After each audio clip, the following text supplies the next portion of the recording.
Bonjour et bienvenue sur ma chaîne. Aujourd'hui, nous allons commenter la production de mes panneaux solaires pour la semaine 38. On se retrouve tout de suite sur l'application Tesson. Donc, du 15 au 21 septembre, une météo plutôt changeante pour les 3 premiers jours de la semaine, comme nous pouvons le voir sur le graphique.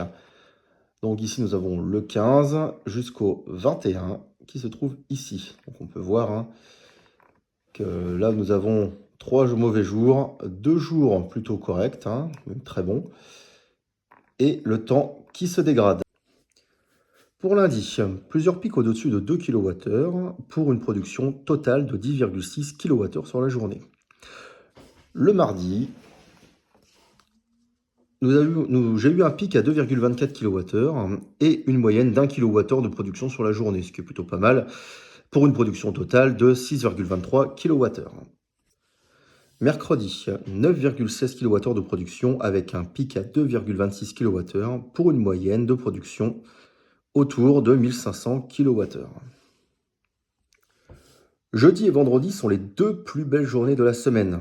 Regardez cette belle parabole qui a pour une production quasi identique avec le lendemain, pour une moyenne de, pas une moyenne, c'est pour 14,5 kWh de production sur la journée. Donc là, nous sommes le jeudi et le vendredi. Donc les deux paraboles sont identiques.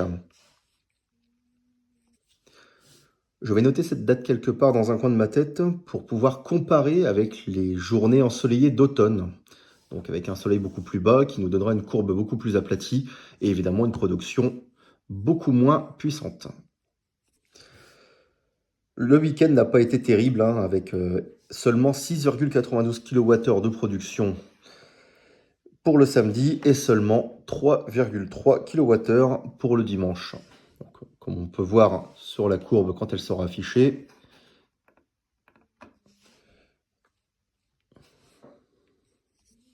la voilà.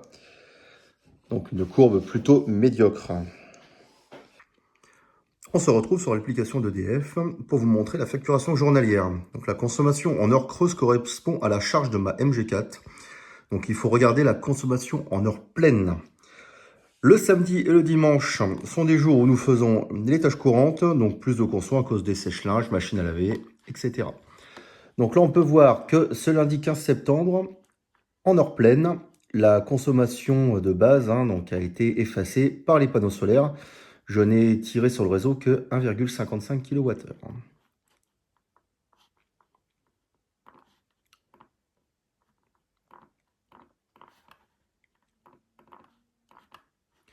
Le mardi, pareil, même chose, une facturation d'1,86 € en heure pleine, car je n'ai consommé sur le réseau que 8,16 kWh.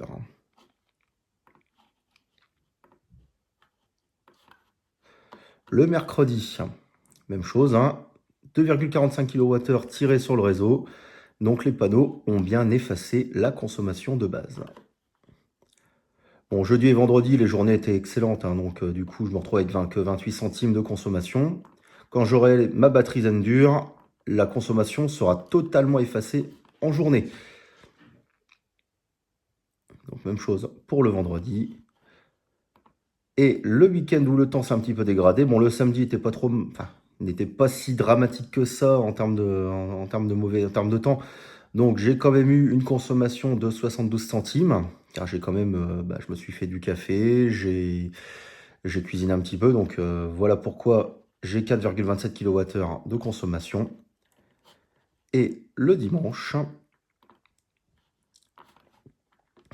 malgré le fait que j'ai fait des lessives, des sèche-linges quasiment toute la journée et avoir cuisiné, plus je me suis fait du café, je n'ai consommé que 3,83 kWh en heure pleine.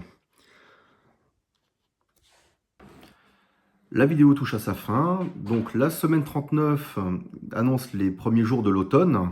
Nous verrons ensemble ce qui changera dans la production de mes panneaux solaires et évidemment la consommation qui va s'en faire ressentir, car je vais être très certainement obligé de remettre peut-être un petit peu de chauffage la nuit pour mes enfants. Les vidéos sortiront maintenant les mardis, afin d'avoir une vue complète de la semaine sur l'application EDF, pour la consommation et les courbes de production et de la conso de la maison. Les tests produits sortiront bien sûr les week-ends. À bientôt pour une prochaine vidéo.